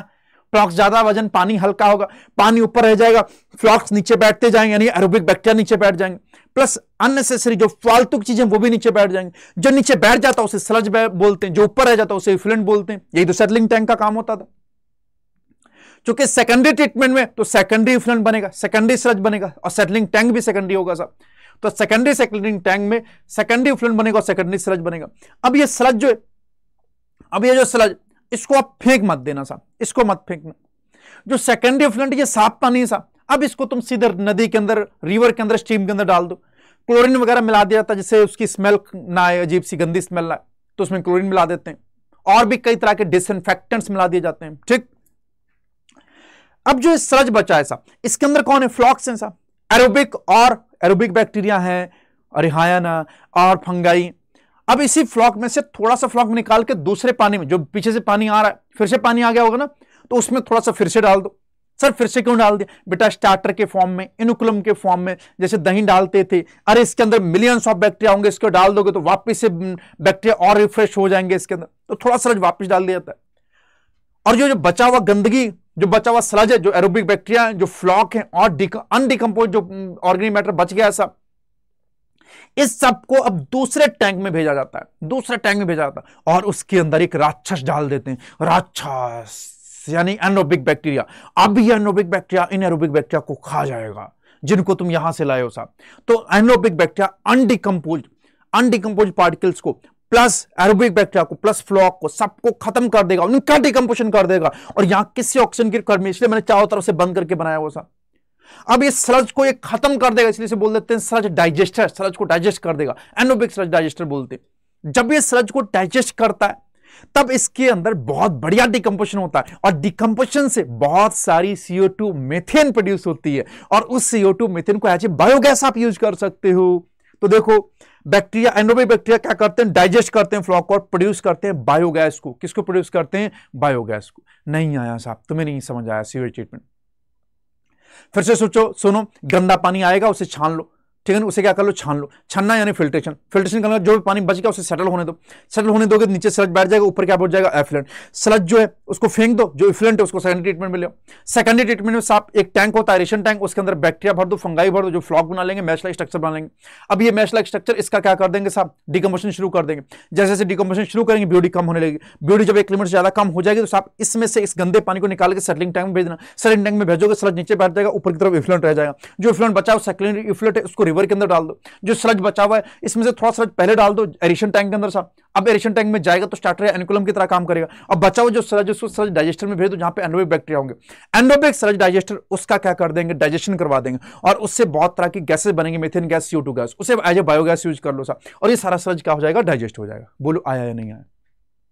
ठीक। अब अगर ये बात मैंने पहले बता दी साहब, बीओडी और डीओ की कुछ रेंजेस लिख दिए तुम्हारे समझने के लिए, नहीं पूछी जाती, नहीं आता साहब, ठीक है नहीं। जैसे अगर बीओडी की रेंज 1 ppm से कम है, इसका मतलब फ्रेश वाटर है साहब। अब जैसे जैसे बीओडी बढ़ती जाएगी वाटर पोल्यूटेड होता जाएगा। अच्छा डीओ कम होगा, ध्यान सुनना, डीओ अगर कम होगा, ये देखो अगर 4 mg पर लीटर से कम है साहब तो हैवी पोल्यूटेड, और 8 mg पर लीटर से कम है तो पोल्यूटेड वाटर साहब, ठीक है नहीं। तो डिजॉल्व्ड ऑक्सीजन क्या होनी चाहिए? ज्यादा, तो बढ़िया है साहब। बीओडी क्या होनी चाहिए? कम, तब बढ़िया साहब। जितना ज्यादा बीओडी होगी और जितनी कम डी होगी उसका मतलब पोल्यूटेड उतना ज्यादा, ठीक है साहब। एक और होती है सीओडी, केमिकल ऑक्सीजन डिमांड। बच्चे केमिकल ऑक्सीजन डिमांड बीओडी से ज्यादा होती है, ठीक है नहीं, ये सब नहीं पूछेगा तुमसे। एक एनसीईआरटी और करी कि मिनिस्ट्री ऑफ एनवायरनमेंट और forest, ministry of environment forest ने बहुत सारे एफर्ट किए कि हम बहुत सारी एसटीपी लगाएं। एसटीपी मतलब सीवेज ट्रीटमेंट प्लांट। जितने ज्यादा एसटीपी लगाएंगे उतना कम गंदा पानी गंगा, यमुना, इन सब नदियों में जाएगा।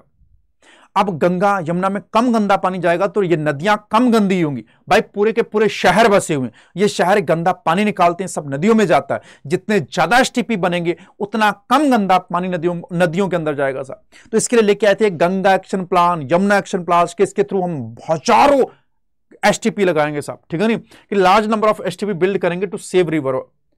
ऐसा कुछ भी नहीं हुआ, इनके सिर्फ प्लान्स होते हैं, आज तक कुछ एग्जीक्यूट नहीं कर पाते। एक नंबर ये गधे हैं सब, ठीक है नहीं। तो ये सिर्फ Ganga action plan, Yamuna action plan सिर्फ पेपर पे रहा है, वरना आज तक साफ हो गया होता साहब। आगे बढ़े चलिए। तो इस तरह से हमने सीवेज ट्रीटमेंट प्लान पर लिया साहब। ये देखिए ये सेकेंडरी ट्रीटमेंट हो रहा है, इस तरह का एनसीईआरटी ने बना के दिखा रखा है। बच्चा पढ़ लेना एक बार, सारी बातें मैंने बता दी हैं, बहुत प्यार से बताएं। यही लिखा है, एज इट इज यही लिखा हुआ है साहब। ये देख सकते हो साहब, एरोबिक व्यू साहब। ये मैंने एक और तरीके से बता रखा कि ऐसा होता है सब कुछ, ठीक है नहीं। आप देख सकते हो ये प्राइमरी ट्रीटमेंट हो रहा है, यहां पे सेकेंडरी ट्रीटमेंट हो रहा है साहब, ठीक। ये देखो, ये पूरा ट्रीटमेंट प्लांट है, इस तरह से भी होता है सर, ठीक है। मैं 2 फोटो भी एक्स्ट्रा तुम्हारी डाल दी। नेक्स्ट आ जाओ बच्चे, biogas production. Biogas production, biogas का मतलब होता है लिविंग से गैस मिले। बायोगैस यानी गोबर गैस। अगर आप गांव के होंगे तो आपने शायद गोबर गैस को देखा भी होगा। गोबर गैस में क्या होता है, बड़ा सा गड्ढा होता है, बड़ा सा गड्ढा होता है साहब, और उसी से एक नली से गैस आ रही होती है साहब। तो होता है क्या, इसमें 3 टैंक होते हैं बच्चे। एक टैंक देखो यहां पे, एक टैंक ये, और एक ये टैंक, ठीक है नी। अब एक टैंक छोटा सा इधर होता है जिसमें डंग और वाटर भर देते हैं, ठीक है नी, डंग और वाटर भर देते हैं, या फिर बोल दो स्लरी भर दी जाती है साहब। सर इसका मतलब क्या हुआ बच्चे, गोबर को ना पानी के अंदर मिक्स करके भरा जाता है। ऐसे सूखा सूखा हार्ड गोबर नहीं भर देते, सॉलिड नहीं होता, वो लिक्विड होता है साहब। तो डंग को यानी कि गोबर को वाटर के अंदर मिक्स करके स्लरी बना के डाल देते हैं। ये स्लरी धीरे धीरे नीचे आ जाती है साहब इस बड़े टैंक के अंदर। इस टैंक को बोलते हैं कॉन्क्रीट टैंक। क्या बोलते हैं बच्चे, कॉन्क्रीट टैंक बोलते हैं इसको। This tank is the concrete tank. ये कॉन्क्रीट टैंक बहुत बड़ा होता है, तुम्हारी हाइट से लगभग डबल होता है साहब, 10 से 15 फीट होता है साहब, 10 से 15 फीट बड़ा होता है, यानी बहुत बड़ा टैंक होता है। और ये भी अच्छा खासा गड्ढे बड़े होते हैं साहब। इसमें स्लरी भरी जाती है जो कॉन्क्रीट टैंक के अंदर चली जाती है। अब यहां पे ना डाइजेशन शुरू होता है, इनका डिकम्पोजिशन शुरू होता है। तो यहां पे इसको डिकम्पोज किया जाता है। जब डिकम्पोज करते हैं तो डिकम्पोजिशन से बहुत तरह की गैसेस निकलती, जैसे मीथेन हो गया, जैसे CO2 हो गया, जैसे नाइट्रोजन हो गया, जैसे हाइड्रोजन हो गया, जैसे H2S हो गया। ये सारी गैसेस ना ऊपर एक गैस होल्डर होता है, उसमें कलेक्ट होती रहती हैं, गैसेस आके इसी में कलेक्ट होती रहती हैं, और इसको नली लगा के हम बाहर ले जाते हैं साहब। अब जो ये बाहर जाएगी दिस इज द बायोगैस, क्योंकि लिविंग से बनवा रहे हैं इसलिए इसे क्या बोलते हैं, बायोगैस। अब जब हम इससे स्लरी भेजी और यहां पे इसका डाइजेशन हुआ, यहां से गैस बाहर चलेगी, अब कुछ गंदगी भी तो बचेगा जाएगी। अब जो गंदगी होती वो देखो यहां से बाहर आ जाती, ठीक है नहीं, इसलिए इसको बोल दिया स्लज। स्लज तो पहले ही बता चुका हूं, गंदा सामान, गंदी चीजें होती सब। अब ये सारी गंदगी स्लज से बाहर आ जाती। अब देखने में तो बड़ा आसान लगता है, बट इतना प्रैक्टिकल नहीं होता है। एक तो इसको बार बार जाके आपको साफ कराना पड़ता है, हर 1-2 महीने में इसको साफ करवाना पड़ता है अंदर जाके, क्योंकि प्रॉपरली इससे बाहर आ नहीं पाती गंदगी, ठीक। तो एक तो ये दिक्कत होती है, तो बहुत ज्यादा प्रैक्टिकल हो नहीं पाया, बहुत सक्सेसफुल नहीं हुआ। एक टाइम पे अच्छा खासा चला था, लेकिन उतना सक्सेसफुल नहीं हो पाया, क्योंकि बहुत कॉम्प्लिकेटेड होता है, ठीक। अब इस बायोगैस को किस पर्पज के लिए यूज कर सकता है, 2 मेन पर्पज के लिए यूज कर सकते हो आप। इससे आप खाना बना सकते हो, ठीक है नहीं, यानी खाना बनाने के लिए यूज कर सकते हो इस बायोगैस को। दूसरा, आप लाइट वगैरह भी जला सकते हो। ये नहीं है लाइट नहीं जला सकते, आज इलेक्ट्रिसिटी के फॉर्म में लाइट वगैरह भी जल सकती है इससे। हाँ, है इसके अंदर इतनी एनर्जी, ठीक। मैंने ये लिखा है बायोगैस को आप यूज कर सकते हो कुकिंग के लिए, लाइटनिंग के साथ, ठीक है नहीं। अब इसके अंदर कौन कौन सी गैसेस होती है ये देख लो साहब। इसके अंदर मीथेन होती, CO2 होती, नाइट्रोजन होती, हाइड्रोजन होती, H2S होती, और ऑक्सीजन भी थोड़ी बहुत होती। सबसे ज्यादा ये 3 गैसेस होती, मीथेन और CO2 भर भर की। मीथेन 50 से 70 और CO2 25 से 50, और नाइट्रोजन 0 से लेकर 10% तक हो सकती है। एक बात बताओ, जो हम लोग लेके आते हैं LPG, लिक्विड पेट्रोलियम गैस, जो LPG के सिलेंडर आते हैं, बताना उसके अंदर कौन कौन सी गैस होती, मेरे को जरूर बताना कमेंट करके। भूलना नहीं, अगर तुम लेक्चर देख रहे हो तो जरूर बताना कि LPG के अंदर कौन कौन सी गैस होती है, और CNG की फुल फॉर्म क्या होती है, और उसमें कौन सी गैस होती है, अगर बता पाओ तो बायोगैस में सारी गैस, सिर्फ नाम याद रखना, 3 गैसेस का परसेंटेज, सबका परसेंटेज मत याद रखना, नहीं पूछेगा, बस यही याद हो तो कौन कौन सी होती है। मीथेन होती है, CO2 होती है, हाइड्रोजन होती है, H2S होती है, नाइट्रोजन होती है, ऑक्सीजन होती है, सारी गैसेस होती है साहब, ठीक है नहीं।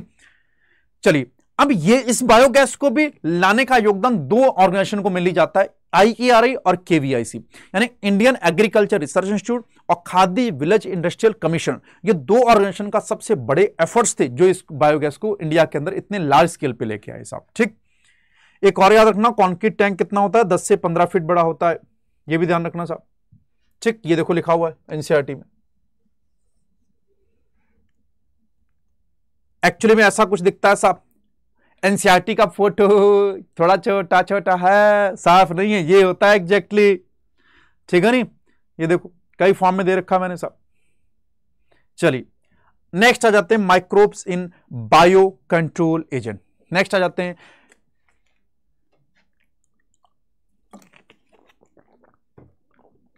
बायो कंट्रोल एजेंट के फॉर्म।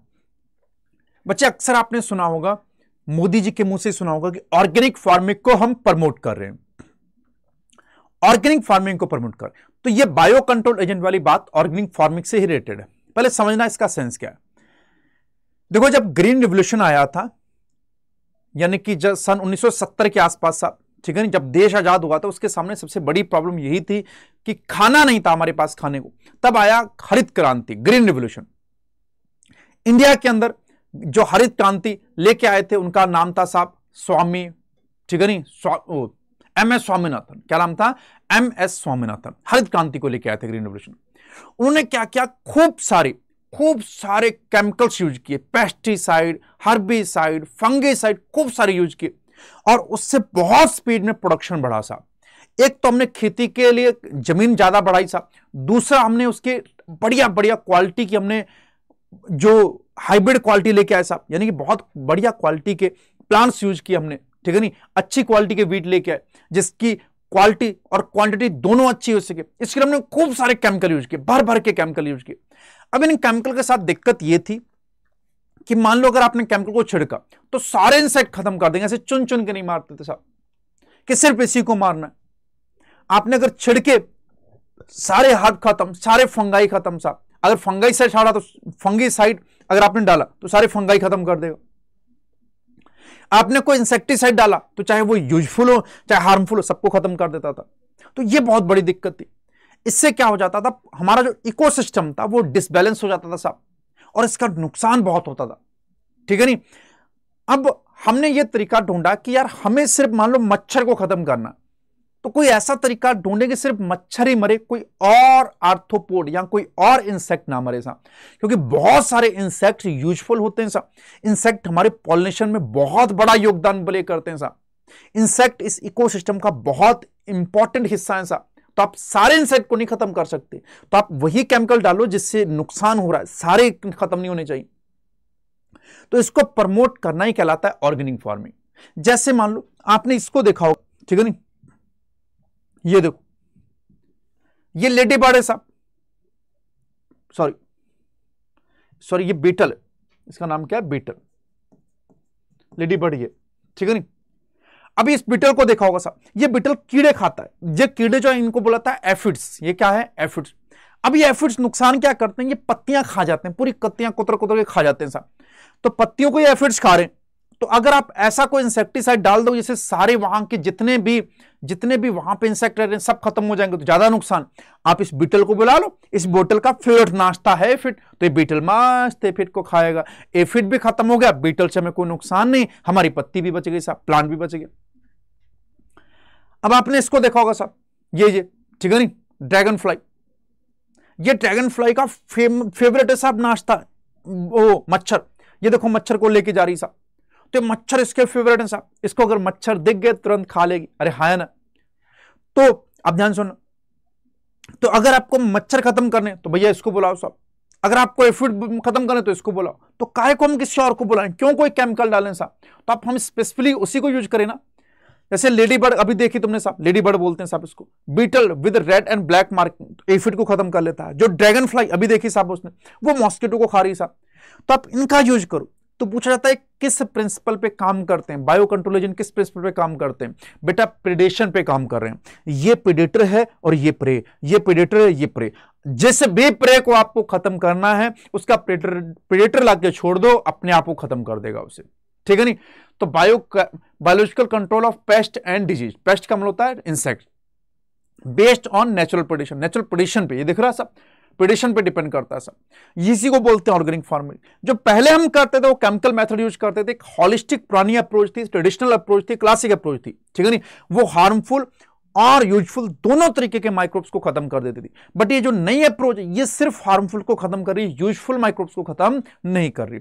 जैसे आप लेडी बर्ड से एफिड खत्म करा रहे हो, ड्रैगन फ्लाई से मॉस्किटो खत्म करा रहे हो सब।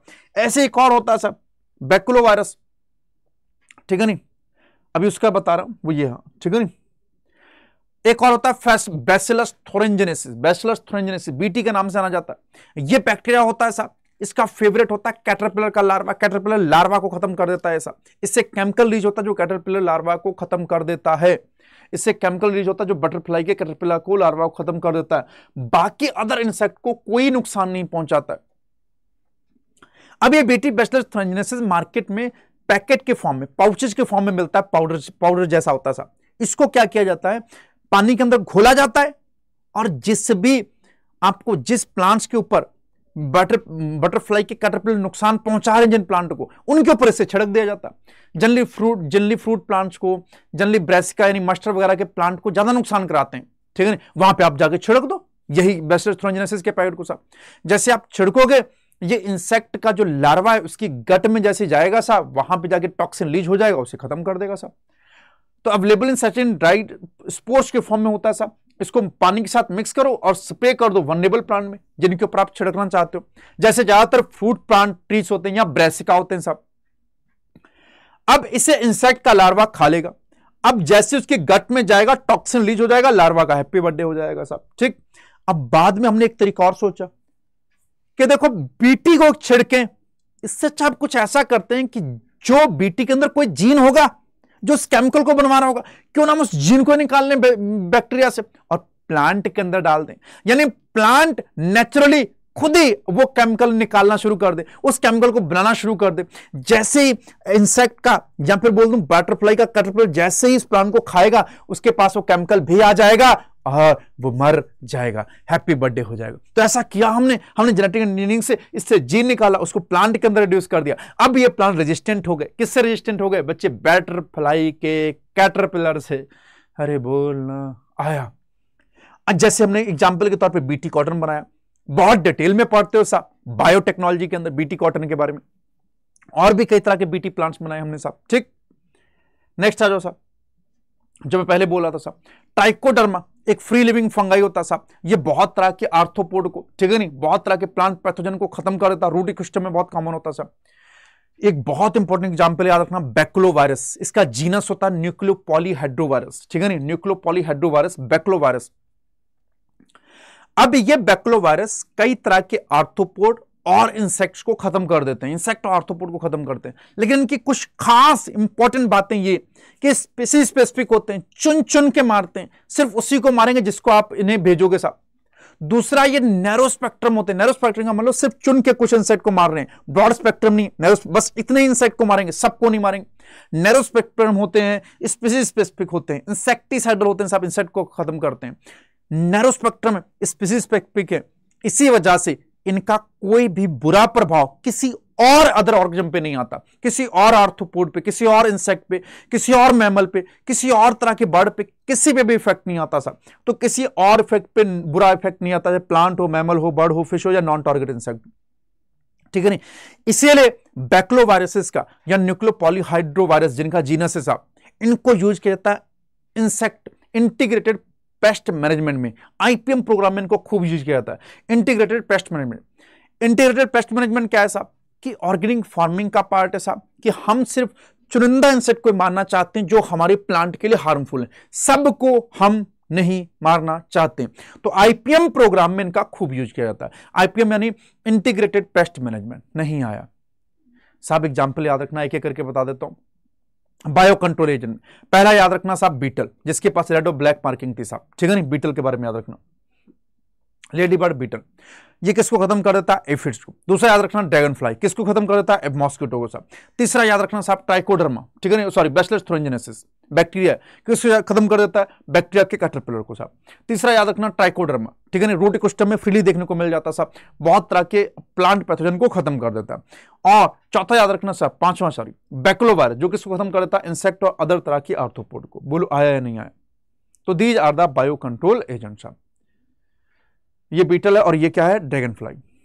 लास्ट आ जाते हैं साहब, अंतिम, माइक्रोब्स एज बायो फर्टिलाइजर, ठीक है नहीं। फर्टिलाइजर्स क्या होते हैं तुम्हें पता है साहब, जो सॉइल के अंदर मिनरल के कंसंट्रेशन को बढ़ा दें साहब, उन्हें बुलाता है फर्टिलाइजर। अगर कोई लिविंग सॉइल के अंदर मिनरल न्यूट्रिएंट्स की क्वालिटी को बढ़ा दे, उसकी क्वांटिटी को इंप्रूव कर दे साहब, तो वो बायो फर्टिलाइजर हो जाएगा साहब। तो बहुत तरह के हम माइक्रोब्स यूज करते हैं बायो फर्टिलाइजर, जैसे साइनोबैक्टीरिया यूज करेंगे साहब, ठीक है नहीं, साइनोबैक्टीरिया हो गया, बैक्टीरिया हो गया, फंगाई हो गया, इनको यूज करते हैं। तो organism that enrich the nutrient quality of soil, ठीक है नहीं, ये भी किसका पार्ट है? ऑर्गेनिक फार्मिंग का। बैक्टीरिया और साइनोबैक्टीरिया नाइट्रोजन फिक्सेशन में हेल्प करते हैं। फंगाई माइकोराइजा बनाता है, फंगाई क्या बनाता है बच्चे? माइकोराइजा बनाता है साहब। अब एक एक करके देख लेते हैं साहब। अगर नाइट्रोजन फिक्सेशन की बात की जाए तो ये नाइट्रोजन को कन्वर्ट कर देते हैं साहब अमोनिया के अंदर, नाइट्रोजन को क्या कन्वर्ट कर देते हैं अमोनिया के अंदर साहब। और इसमें जो एंजाइम यूज होता है दैट द नाइट्रोजनेज, नाइट्रोजनेज साहब। अब नाइट्रोजन फिक्सेशन के लिए साहब कई तरह के होते हैं साहब, इधर लिख देता हूं।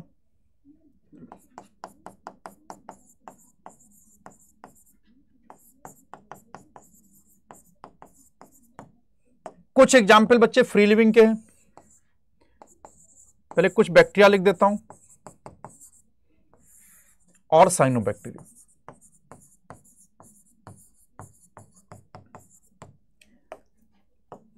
बैक्टीरिया बच्चे फ्री लिविंग फॉर्म में भी नाइट्रोजन फिक्सेशन करते हैं और सिम्बायोटिक फॉर्म में भी। फ्री लिविंग के एग्जाम्पल याद रखना बच्चे, कौन सा?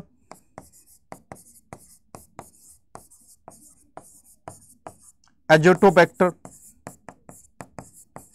बीजरनिकिया,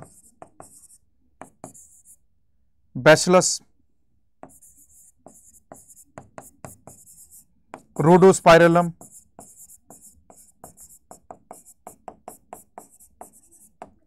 ये एग्जाम्पल बच्चे ये एरोबिक होते हैं,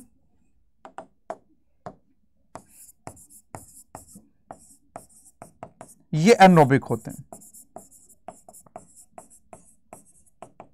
सिम्बायोटिक में, एटलीस्ट सिम्बायोटिक में बच्चे एक याद रखना, ठीक है नहीं, जैसे कि राइजोबियम, ठीक है नहीं, राइजोबियम किस में करता है बच्चे? लेग्यूम्स के अंदर। इसके अलावा याद रख सकते हो बच्चे फ्रैंकिया, फ्रैंकिया किस में करता है बच्चे? अल्नस प्लांट के अंदर। अल्नस प्लांट एक नॉन लेगुमिनस प्लांट होता है।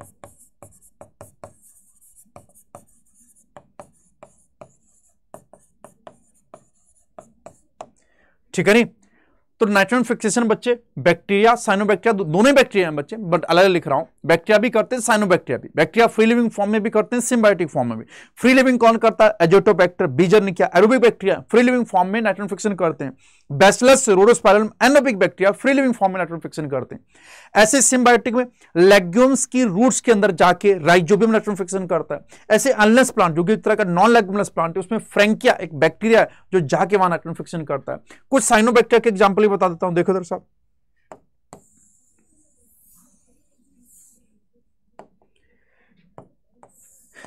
साइनोबैक्टीरिया बच्चे फ्री लिविंग फॉर्म में भी करता है और सिम्बायोटिक फॉर्म में भी करता है।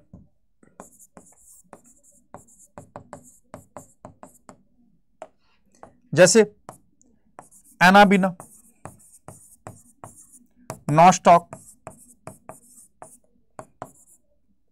एनाबिना, नॉस्टॉक साहब, ठीक है नहीं, ऑसिलेटोरिया। ठीक, इधर देखो साहब, यहां एनाबिना, नॉस्टॉक दोनों फॉर्म में करते हैं बच्चे,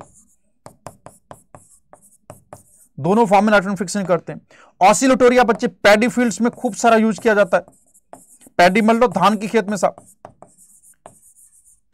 और धान के खेत में इसका नाइट्रोजन फिक्सेशन इतना बढ़िया करता है साहब कि प्रोडक्शन को 50% तक, यील्ड को 50% तक बढ़ा देता है साहब, 50% तक यील्ड को बढ़ा देता है साहब। तो नाइट्रोजन फिक्सेशन बैक्टीरिया भी करते हैं, साइनोबैक्टीरिया। साइनोबैक्टीरिया में एग्जांपल याद रखना, Anabaena, nostoc. Anabaena, nostoc free living और सिम्बायोटिक दोनों फॉर्म में करते हैं। Oscillatoria mainly free living form में करता है, इसको पैडी फील्ड में यूज करते हैं बहुत ज्यादा, और यील्ड को ये 50% तक बढ़ा देता है मेरे लाल, ठीक है साहब। यहां पे एनसीईआरटी में यही लिखा हुआ है, एक बार देख लेना साहब। बड़ा बड़ा लिख रही है, ऑर्गेनिक फार्मिंग, बायो फर्टिलाइजर का यूज किया जाता है साहब इसके अंदर, ठीक है नहीं। कह रहा सोर्स क्या होंगे? बैक्टीरिया, फंगाई और साइनोबैक्टीरिया, ठीक है नहीं। कह रहा जैसे कि आपने राइजोबियम के अंदर सिम्बायोटिक एसिड को पढ़ा होगा, ये एटमॉस्फेरिक नाइट्रोजन को फिक्स कर देते हैं, which is used by the plant as nutrient. Other bacteria can fix nitrogen while free living in the soil, जैसे एजोस्पाइरलम, एजोटोबैक्टर साहब, ठीक है, एजोस्पाइरलम हो गया, एजोटोबैक्टर हो गया साहब, ठीक है नहीं, thus enriching the nitrogen content of the soil. Fungi mycorrhiza बना देती है साहब, fungi with roots of higher plant, with roots of higher plant. Higher plant में एक एग्जांपल जरूर याद रखना बच्चे, पाइनस, और ये दोनों मिलके क्या बना देते हैं? माइक्रोराइजा। माइक्रोराइजा को डिटेल में पढ़ना होगा तो जाके बायोलॉजिकल क्लासिफिकेशन वाली वीडियो देख लेना, उसके लास्ट में मैंने माइक्रोराइजा बहुत डिटेल में पढ़ाया साहब, एक एक चीज बताई साहब। तो यहां पे बस इतना याद रखना, माइक्रोराइजा जो सॉइल है उसके अंदर किसको बढ़ा देंगे, नाइट्रोजन की क्वालिटी को, और सॉइल में भी mainly legume sorry roots of higher plant जैसे कि पाइनस की रूट्स में जाके जुड़ जाएंगे साहब, ठीक है नहीं। इधर देखो, many member of the genus Glomus, ये बहुत इंपॉर्टेंट बात है बच्चे, इस पे क्वेश्चन आने के चांस रहेंगे साहब, और तुम गलत भी करोगे कि ग्लोमस जीनस के जो मेंबर है वो मेनली माइक्रोराइजा बनाते हैं। The fungal symbiote in these association absorb phosphorus, nutrient में याद रखना फास्फोरस को एब्जॉर्प्शन में हेल्प करते हैं from soil and passes it to the plant. कौन सा प्लांट, जैसे कि Pinus. Plants having such association show other benefits also, plant को और बेनिफिट भी मिल जाएंगे। उसके रूट्स में फंगाई लगा हुआ है, तो बताओ रेजिस्टेंट मिलेगा नहीं मिलेगा, किससे, अदर तरह के ऑर्गेनिज्म से, जैसे वायरल से, बैक्टीरिया से, इन्फेक्शन से मिलेगा साहब। और तो और ये जब बुरे दिन आएंगे उस दिन भी फंगाइस के साथ खड़ा होगा, सब बिन पानी मर रहे होंगे, लेकिन फंगाइस का पानी इसको एब्जॉर्ब कर करके दे रहा होगा, तो सैलिनिटी में, ड्रॉट में भी इसको हेल्प करेगा साहब। तो यही लिखा हुआ है देखो, resistant to root bond pathogen, जो रूट बॉन्ड पैथोजन है उनके प्रति रेजिस्टेंट प्रोवाइड करेगा, टॉलरेंस प्रोवाइड करेगा to salinity and drought, and overall increase in plant growth and development, plant का ओवरऑल ग्रोथ कराएगा और उसका डेवलपमेंट करा देगा साहब, ठीक है नहीं। नेक्स्ट देखो, साइनोबैक्टीरिया के लिए क्या लिख रहा है, कह रहा है कि जैसे cyanobacteria autotrophic micro widely distributed in aquatic and terrestrial environment, many of which can fix atmospheric nitrogen, जैसे एग्जांपल एनाबीना, नॉस्टॉक, ऑसिलोटोरिया, ठीक। अब यहां पे कह रहा कि in paddy field cyanobacteria serve as important biofertiliser, blue green algae add organic, ठीक है, organic matter to the soil and increase its fertility. Currently in our country, a number of biofertilizer are available commercially in the market, and farmers use these regularly in their field to replenish soil nutrients and to reduce dependence on chemical fertilizer. बोलो बात समझ में आई या नहीं आई साहब, ठीक है नहीं, बात समझ में आई या नहीं आई, चैप्टर हुआ तैयार या नहीं हुआ, जल्दी जल्दी हुआ या नहीं हुआ, बहुत शानदार बच्चे। जितनी स्लाइड्स मैंने इसके अंदर लिखी हुई हैं तुम इतनी ध्यान से एक बार रीड करके चले जाना, सारे क्वेश्चन सही होंगे, मुझ पे विश्वास करो, ठीक है नहीं। पढ़ते रहो, खुश रहो और मुस्कुराते रहो, मुस्कुराना बहुत जरूरी है, ठीक है नहीं। मिलते हैं अगले लेक्चर में, और अगर मजा आया हो तो प्लीज जरूर कमेंट जरूर करना बच्चे, ठीक है नहीं, कमेंट जरूर करना कि क्या समझ में आया क्या नहीं आया, ठीक है नहीं। चलिए मिलते हैं अगले लेक्चर पे।